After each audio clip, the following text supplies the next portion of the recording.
듣기만 해도 산업과 기업이 저절로 이해된다. 최고의 애널리스트와 제야의 고수들에게 직접 듣는 투자 세미나 와이즈 클럽. 고정 댓글을 타고 오세요. 오늘이 4월 23일이네요. 화요일 오후에 찍고 있고 월간 이선엽 4월호가 돌아왔습니다. 와주셔서 고맙습니다. 예, 안녕하십니까. 고맙습니다. 그 사이에 또 엄청난 일들이 벌어져가지고 시장 분위기도 많이 바뀌고요. 많이 바뀌었습니다. 우리 애도 군대 갔고 아. 오늘 입대했습니다. 둘째가. 예, 둘째가 그러면 7사단. 이제 아드님 둘을 다 국방부에 헌납을 한 거죠. 애국자십니다. 뭐 당연히 해야 되는 거니까. 네네, 예. 그렇죠. 그래서 우리나라도 뭐 잠시 후에도 이야기하겠습니다. 뭐 방위 산업이라든지 예.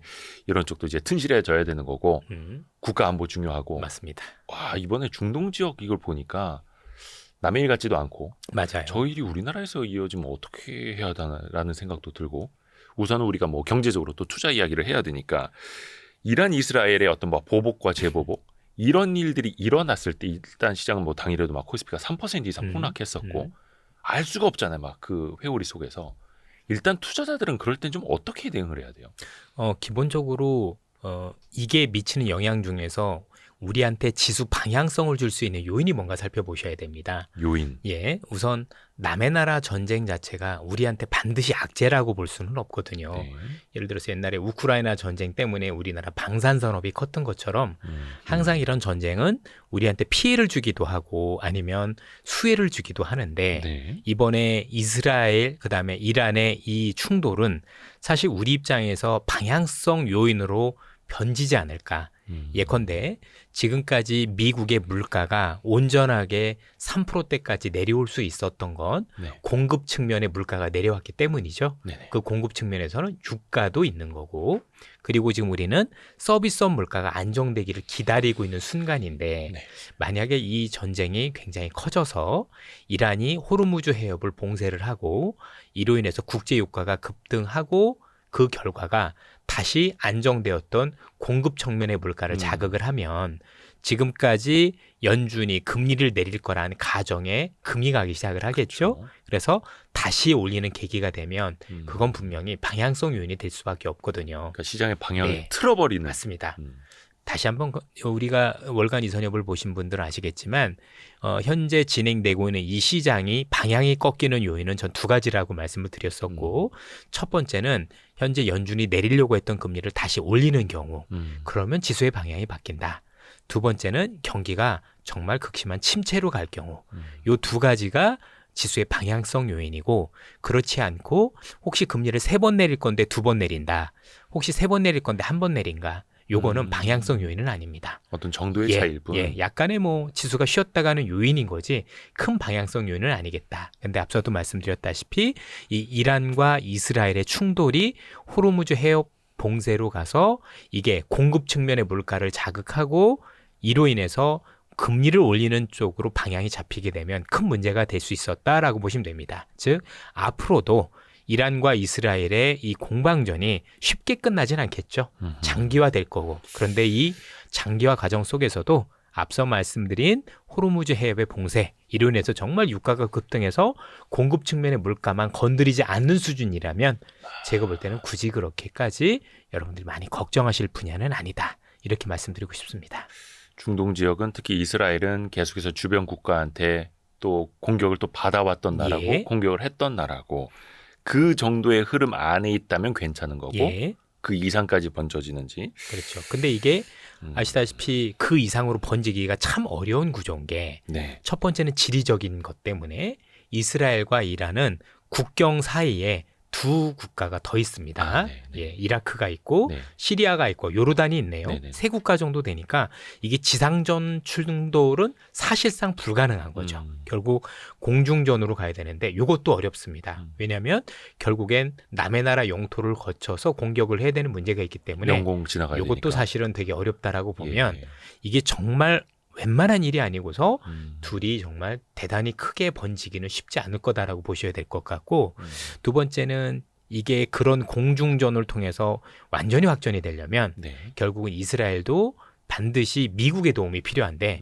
미국은 대놓고 내가 이스라엘이 방어하는 건 도와주겠지만 혹시 이란을 공격한다거나 아니 확전되는 거는 나는 발을 빼겠다. 음. 아니 싫다라고 온전히 얘기를 해줘. 왜? 이 결과가 결국 바이든의 재선 실패로 이루어지기 때문에 그렇죠.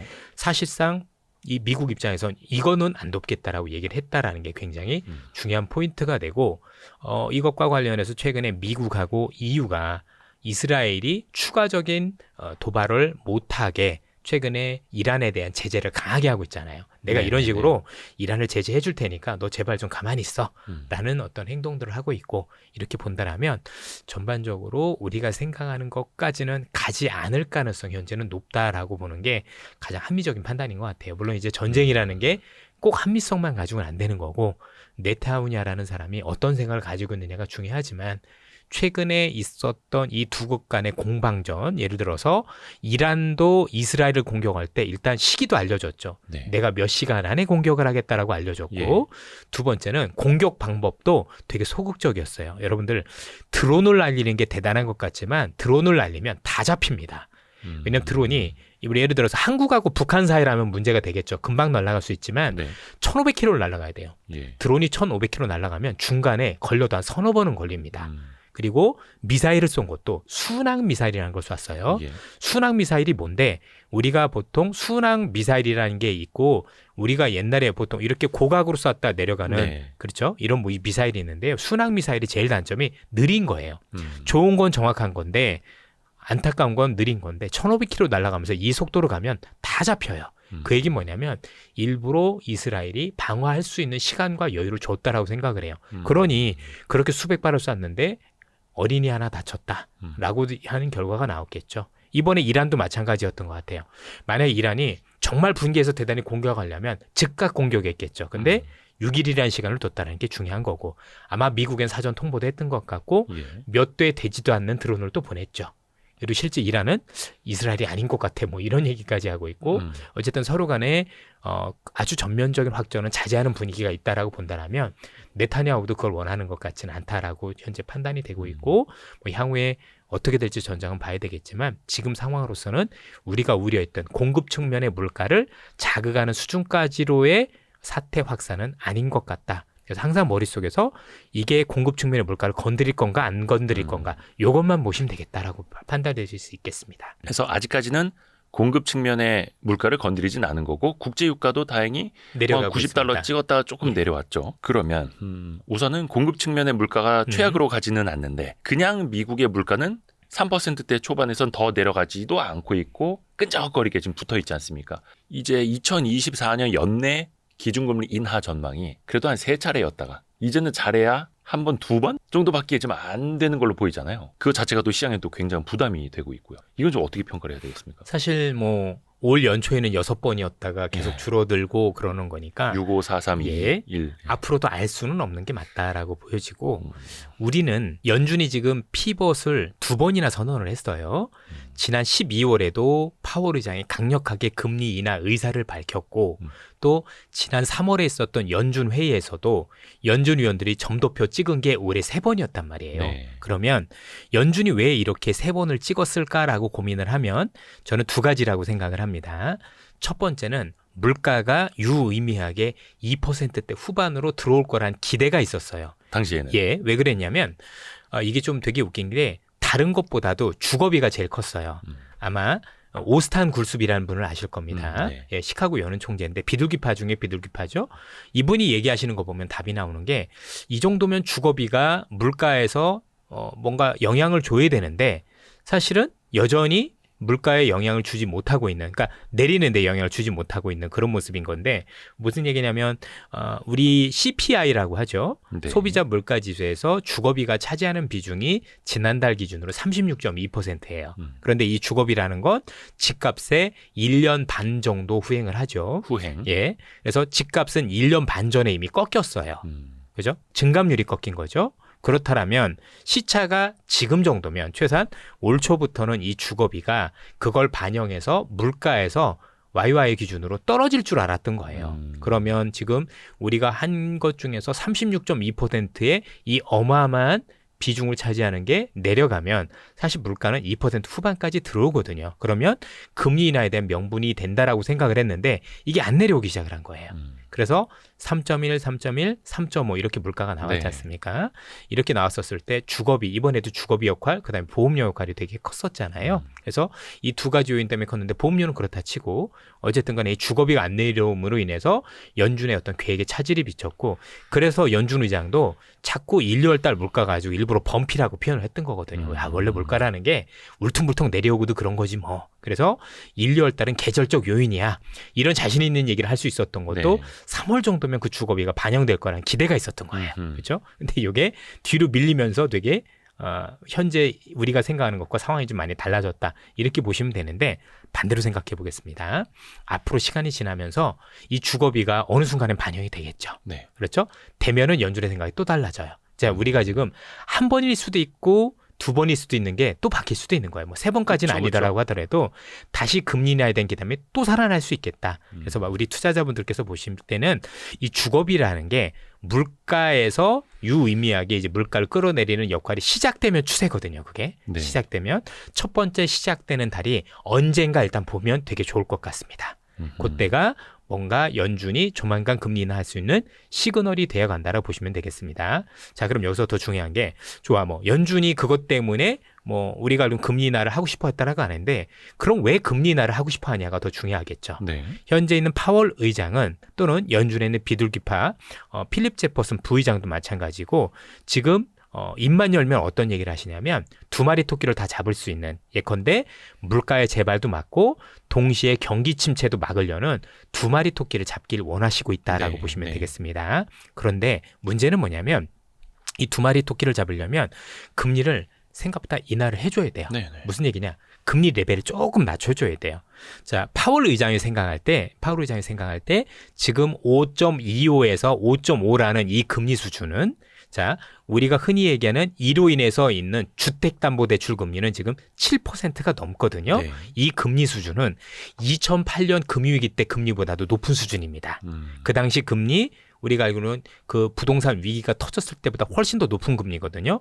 그럼 어떤 게 벌어지냐면 연준 의장이 볼 때는 지금 있는 금리 자체가 과잉 긴축이라고 생각을 하고 있는 거예요. 왜 과잉 긴축이냐? 당신 스스로 물가를 오판했었거든요.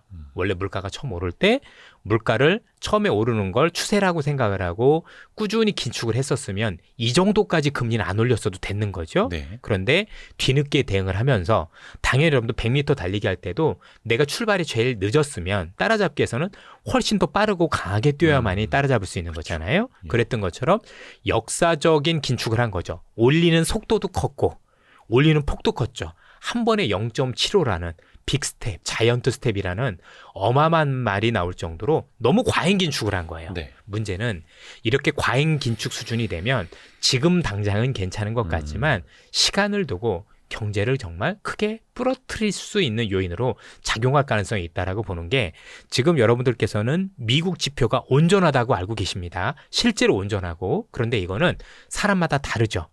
여러분들 미국에서도 대다수를 이루고 있는 서민분들은 어렵습니다. 제가 아마 지난번에도 샌프란시스코 갔다 와서 네. 물가 어렵다고 말씀드렸는데 그 물가를 감당하고 있는 개인들은 얼마나 힘들까요? 아마 우리나라 지금 분들도 지금 나가보면 사 먹을 게 별로 없을 정도로 굉장히 힘들잖아요. 네. 미국은 더 하거든요. 지금 돈을 빌린 사람들과 안 빌린 사람들의 차이가 큰 건데 미국의 빅테크 기업들이나 큰 기업들은 지금도 현금이 남아돌기 때문에 남의 돈을 빌리질 않죠. 그러니까 이 고금리가 와닿지 않는 거예요. 반면 서민분들은 여전히 남의 돈을 빌리고 계셨을 거고 또 중소기업들도 남의 돈을 빌리셨겠죠. 이분들은 이 엄청난 고금리에 허덕이고 계신다라고 보시면 되겠습니다. 그리고 어느 순간 되면 이게 한꺼번에 무너질 수 있는 우려가 있다라고 파월 의장은 생각하신 것 같고 그런 기자회견들에 그런 내용들이 나오고 실제 3월에 있었던 FOMC 회의 다음 날 여러분들 페드스 리슨스라 그래가지고 공청회를 통해서 네. 6분의 어떤 그 시중에 있는 민간인들, 그렇죠? 서민분들을 불러서 실제 피부로 느끼는 경제는 어떻습니까라고 역사상 처음으로 공청회를 열었어요. 그리고 그거를 전국에 생중계를 해줬고 2시간 동안 그래서 야 이렇게 고금리에 대해서 지표는 좋은 것 같지만 서민들이 이렇게 어려워. 그러니 이분이 하고 싶은 건 뭐다? 5.25는 너무 높은 것 같고 물가를 잡을 수도 있으면서 경기 침체로 안 유발하는 정도로 금리 수준을 좀 낮춰줬으면 하는 네. 바람이 있었던 거고 그러려면 6, 7월 정도는 인하를 해줘야 그것도 막을 수 있고 또 11월에 있을 대선에 대한 노이즈도 피할 수 있다고 생각을 하셨던 것 같습니다. 그래서 여러분들 4월 7일에도 똑같은 얘기를 했어요. 네. 그렇죠? 이게 불과 12월에 한 얘기가 아니라 최근에도 4월에도 그 의지를 똑같이 비췄는데 3월 CPI가 나오고 나서 이게 좀 무너졌고 거기에 최근에 미국의 소매 판매가 전 월 대비 0.7 나왔죠. 네. 0.7이면 연율로 하면 8%가 넘고 연율 8%면 그러니까 물론 그 달만 했었을 때 8%면 이게 성장률에서 절반 차지하니까 성장률이 2%가 아니라 3, 4%가 올라갈 수 있는 윤이 되다 보니 최근에 파월 의장도 조금 이제 꼬리를 내리는 모습을 보인 정도. 어쨌든 파월 의장은 두 마리 토끼를 잡기 위해서 어느 정도 기회가 되면 금리를 인하하고 싶어 한다. 일단 이렇게 보시면 좋을 것 같아요. 다만 지금은 지금 여건이 안 되는 게 문제인 거죠. 그렇죠. 그러니까 경기 침체는커녕 경기 둔화 지표도 별로 안 안 나타나고 나와요. 있고 예.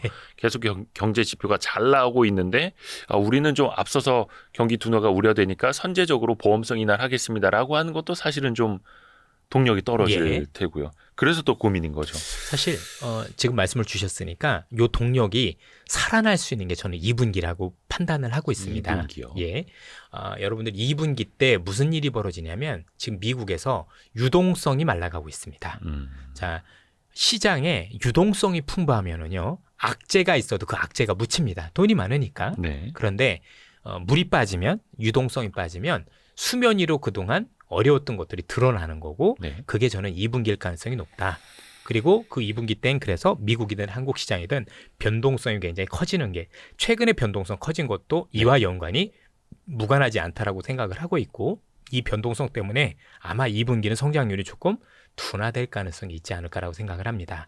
그렇게 보는 근거는 아마 여러분들이 되게 나와서 말씀을 해주셔서 저도 그 생각과 같이 하는데 미국의 영내포 잔고라는 게 있습니다. 네. 아마 여러 번 설명들이 돼서 이 잔고가 거의 바닥까지 내려가고 있는데 영내포 잔고가 줄어든다는 얘기는 영내포 잔고가 줄어드는 만큼 시장에 유동성이 공급이 된다는 얘기로 말씀드릴 수 있습니다. 근데 이 잔고가 거의 바닥을 드러낸다. 쉽게 얘기하면 시장의 유동성이 말라가고 있다라고 보시면 되겠습니다. 시장의 유동성 말라가고 있는데 미국 정부는 재무부는 계속해서 국채를 찍어대고 있죠. 네. 그렇죠? 그렇게 되면 국채를 사줄 사람도 굉장히 모호해지는 거고 시장의 유동성은 더 말라갈 가능성이 높죠. 그러면 시장의 유동성이 이렇게 말라가는 만큼 전체적으로 시장의 변동성은 커질 수밖에 없고 이로 인해서 한 분기 정도 우리가 생각하는 시장은 약간 경기가 둔화될 수도 있는 이걸 반영을 해서 시장은 변동성에 시달리고 연준은 그 뒤로 금리 인하에 대한 명분을 만들 수 있는 시기라고 저는 개인적으로 생각을 하고 있습니다. 경기 둔화 신호가 나타나고 연준이 금리를 인하하기까지의 그 어떤 기간 예. 동안에 시장이 조금 더 흔들릴 가능성은 예, 있다. 맞습니다. 지금 최근에 미국의 연기금에서도 돈을 많이 빼고 있잖아요. 여기저기서 지금 미국 시장에서 유동성이 줄어드는 모습들이 많이 보이고 있기 때문에 잘 아시다시피 유동성이 줄어들면 성장성으로 부각됐던 기업들 입장에서는 사실상 모멘텀이 조금 약화되는 네. 그런 모습이 있는 거고 최근에 시장이 흔들린 것도 뭐 이것도 한 이유라고 전 판단을 하고 있어요. 그러게요. 그래서 더더욱이 경기 둔화 신호가 나타나고 금리 인하는 생각했던 것보다 뭐 서너 차례도 아니고 한두 차례도 뭐 그럴 수 이제 있겠죠. 가능성이 네. 줄어들고 있고 그러다 보니까 성장주 중심으로 가장 이제 타격을 최근에 많이 받고 있지 않습니까? 이거는 그럼 어쩔 수 없는 현상일까요? 그럼 그때 동안은 그렇다라고 좀 생각을 하는 게요. 예. 하나가 더 있어요. 수급적으로 오늘 아마 여러분들 제가 찍는 날 기준으로 한국경제신문을 지난 그 주말자 예. 토요일자 신문을 보시면 저희가 4월 23일 화요일 오후에 찍고 화요일이니까, 있습니다. 예. 아마 보시면 어떤 일이 있었냐면 미국의 연기금들이 주식 비중을 크게 축소하고 있다라는 네. 기사가 나옵니다. 네. 요거 되게 중요한 기사라는 게 뭐냐면 정말 나빠서 축소하는 건 아닙니다. 네. 자, 미국에서 있는 연기금들 또는 레이달리오라고 아시죠? 네. 브리지워터. 브리지워터. 최근에 이 브리지워터가 연기금들한테 주식 다 뺏기고 있는 거 알고 계시죠? 조금 최근에 수익률 안 좋다고. 5년 네. 동안 안 좋았어요.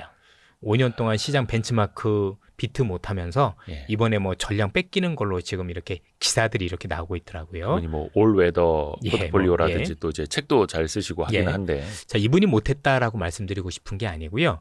연기금이나 이런 펀드들은 자산 배분 펀드라고 보통 그래요. 네. 그래서 일반적인 자산 배분 펀드가 6대 4, 주식이 6, 그다음에 채권이 40. 그리고 연기금들은 반대입니다. 채권이 60, 주식이 40. 요걸 전략적 자산 배분이라고 하는데 전략적 자산 배분은 어떠한 경우에도 바꾸지 않아요.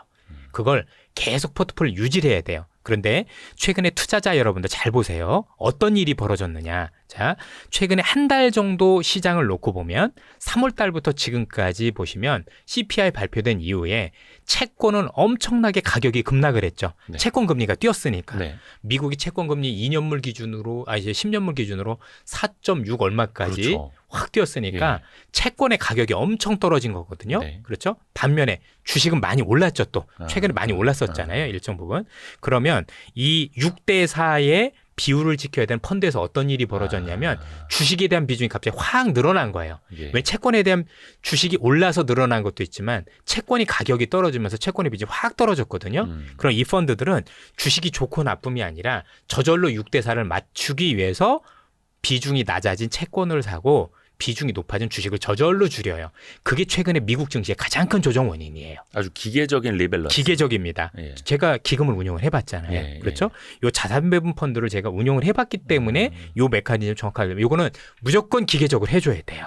그래서 이 기사가 의미하는 게 물론 그거 하나만 가지고 뭔가 시장의 조정을 받았다라고 얘기할 수는 없으나 미국에서 가장 큰 세력이에요.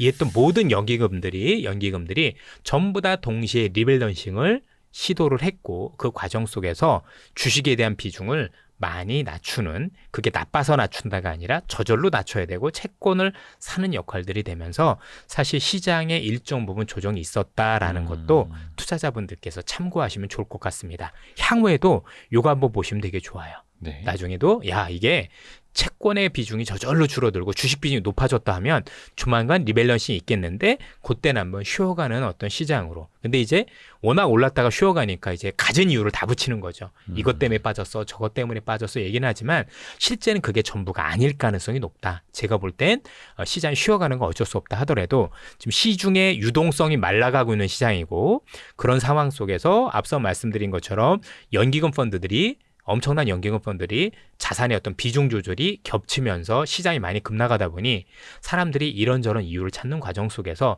사실 조금 더 제가 볼 땐 과장해서 시장을 해석하고 있는 거 아닌가라는 조심스러운 의견을 드립니다. 좋습니다. 되게 뭔가 명쾌해지는데 예. 저도 좀 머릿속이 혼탁했었는데 클리어해집니다. 그러니까 많이 올랐기에 비중이 높아지는 거고 예. 그 때문에 기계적인 매도가 나올 수밖에 당연히 없는 나와요. 거고 예. 앞에서 말씀해 주신 것처럼 시장의 방향이 꺾여버리는 요인은 아직 나오지 않은 거고 않았어요. 예. 그렇다 보니까 경기 둔화 신호가 나오고 금리 인하가 실제 이루어지기까지 그 공백 기간에 시장은 또 흔들릴 수 있는 요인, 예. 쉬어갈 수 있는 맞습니다. 요인이니까 뭐 부러지고 하락장으로 간다라기보다는 이제 쉬어가는 시장 정도로 뭐 변동성이 있고 잘 사야 되는 건데 서둘러만 안 사면 되겠죠. 서둘러서 안 사면 어느 정도 괜찮은 시장이 되지 않을까. 이런 큰 장에서는 이 정도 쉬어가는 구간은 항상 여러 차례 나오기 마련입니다. 그동안 너무 강하게 오르는 것만 보시다 보니까 아니 예를 들어서 엔비디아 하나만 해도 저렇게 많이 올랐는데 급등했는데 쉬는 것도 당연히 급락으로 쉬지 절대로 이렇게 오르신 것들이 뭐 이렇게 옆으로 이러지 않아요. 보통 보면 많이 오른 것들은 쉬는 것도 격하게 쉬더라. 산이 높은 만큼 골도 깊은 깊고, 거죠. 근데 다만 그게 그냥 깎아지듯이 내려오는 게 아니라 쉬어가는 국면. 예.